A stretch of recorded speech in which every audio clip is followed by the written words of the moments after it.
Es el centro Fernando Fernández.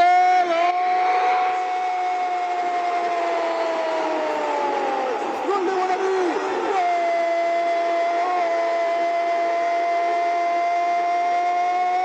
¡Gol de Guaraní!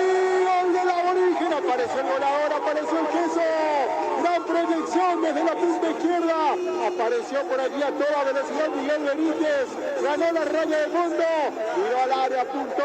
Allí detectó la presencia del goleador, que como siempre no perdona. Centro perfecto, a media altura, se anticipa el defensor Portillo, Fernando Fernández, y dentro del área no te perdona. Se adelanta rápido Guaraní en el marcador. El goleador histórico que tiene el aborigen pone Guaraní 1, Sudamérica 0. Guaraní del Increstirbe. De la izquierda, segundo palo, Chamorro.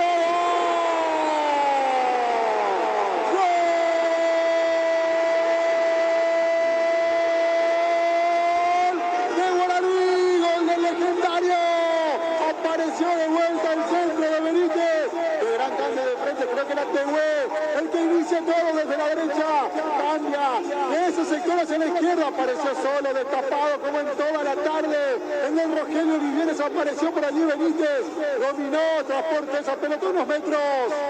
Cargó la pelota al área y en el segundo palo, tras arrastrar la marca Fernández, apareció solo Valdés para empujar esa pelota, definir de primera, de sobrepique. No pudo hacer nada Pablo Gavilán, se adelanta y estira la ventaja Guaraní.